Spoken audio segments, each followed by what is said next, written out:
Hashtag Modi रोजगार दो, ये एक ऐसा ट्वीट है जो पिछले कुछ सालों से कंटिन्यू कुछ महीनों के अंतराल पे ट्रेंड कर जा रहा है और इस हैशटैग का यूज करके मात्र कुछ सालों के अंदर 2.5 मिलियन से ज़्यादा ट्वीट किए जा चुके हैं।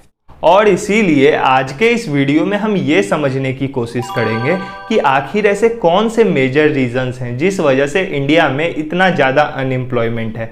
लेकिन इन कारणों को समझने से पहले हम अनएम्प्लॉयमेंट के एक्चुअल डेफिनेशन को समझ लेते हैं। जैसे मान लीजिए अगर कोई 13 साल का बच्चा है और वो अपना पढ़ाई तो कर रहा है लेकिन अपनी फैमिली को वो कोई अभी इकोनॉमिक सपोर्ट नहीं कर रहा है, तो उस बच्चे को हम अनएम्प्लॉयड नहीं कहेंगे।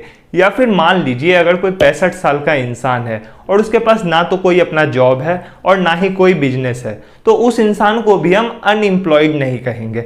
हम अनएम्प्लॉयड उन लोगों को कहेंगे जिनका एज 15 ईयर से लेके 59 ईयर्स के बीच में है और उसमें से ऐसे लोग जो काम करना चाहते हैं लेकिन उनके पास कोई काम नहीं है, इन लोगों को हम अनएम्प्लॉयड कहेंगे। और ये जो 15 ईयर्स से लेके 59 ईयर्स के बीच की पॉपुलेशन होती है उसे वर्किंग एज पॉपुलेशन कहा जाता है। जैसे इंडिया के वर्किंग एज पॉपुलेशन की बात करें तो फरवरी 2020 तक इंडिया में 106 करोड़ वर्किंग एज पॉपुलेशन थी, जिसमें से मात्र 43 करोड़ लोगों के पास ही एम्प्लॉयमेंट था। मतलब 63 करोड़ लोग ऐसे थे जिनके पास कोई भी एम्प्लॉयमेंट नहीं था। और भी कई ऐसे डेटा हैं जो इंडिया में अनएम्प्लॉयमेंट को बताते हैं, लेकिन मुझे नहीं लगता है कि आप में से किसी को भी किसी तरह के अनएम्प्लॉयमेंट के डेटा को सुनने के बाद कोई हैरानी होगी, क्योंकि हम सब अपनी सोसाइटी में अनएम्प्लॉयमेंट को बढ़ते देख रहे हैं। तो चलिए अब उन रीजंस को समझते हैं जिस वजह से इंडिया में इतना ज़्यादा अनएम्प्लॉयमेंट है। जिसका सबसे पहला रीज़न है इंडिया का एजुकेशन सिस्टम। जैसे ASER के एक रिपोर्ट के हिसाब से इंडिया में 83% एजुकेटेड लोग एम्प्लॉयबल ही नहीं हैं। और ऐसा इसलिए है क्योंकि हमारे देश के स्कूल और कॉलेजेस में थ्योरीज को रटा रटा के डिग्रीज दिया जाता है। अब ऐसा नहीं है कि थ्योरीज को पढ़ना गलत है, क्योंकि थ्योरीज तो किसी भी चीज़ के लिए फाउंडेशन का काम करता है, लेकिन थ्योरीज और प्रैक्टिकल के बीच अगर एक बैलेंस बनाया जाए तो एक बेटर रिजल्ट निकल के आएगा। और रियलिटी तो ये है कि किसी भी कंपनी को आपके डिग्रीज से तब तक ही मतलब होता है जब तक उन्हें आपको हायर करना है।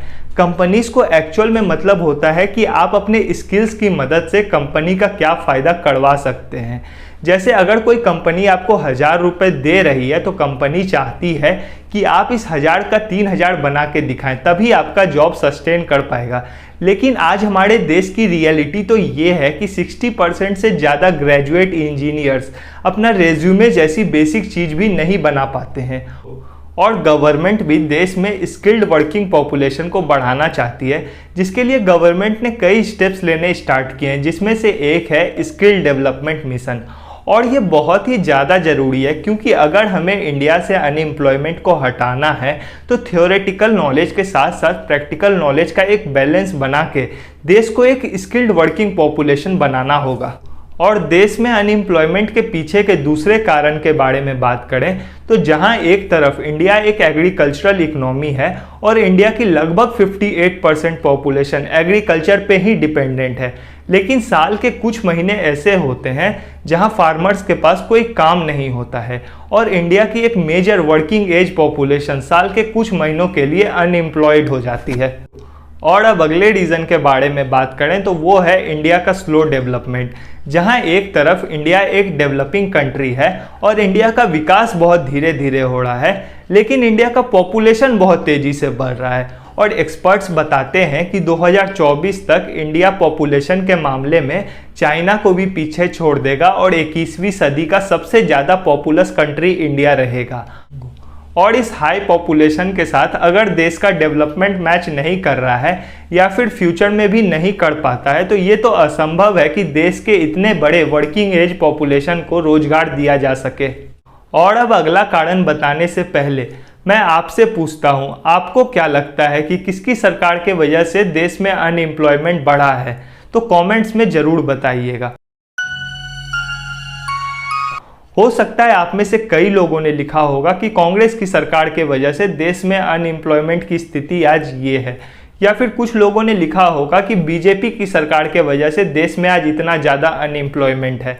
लेकिन रियलिटी तो ये है कि चाहे किसी की भी सरकार रही हो इंडिपेंडेंस के बाद से आज तक, वो इस अनएम्प्लॉयमेंट के इशू को सॉल्व ही नहीं कर पाई है, क्योंकि किसी भी गवर्नमेंट का कोई नेशन वाइड प्लान सक्सेसफुली नहीं हुआ है जिसमें डिमांड और सप्लाई को बैलेंस किया गया हो।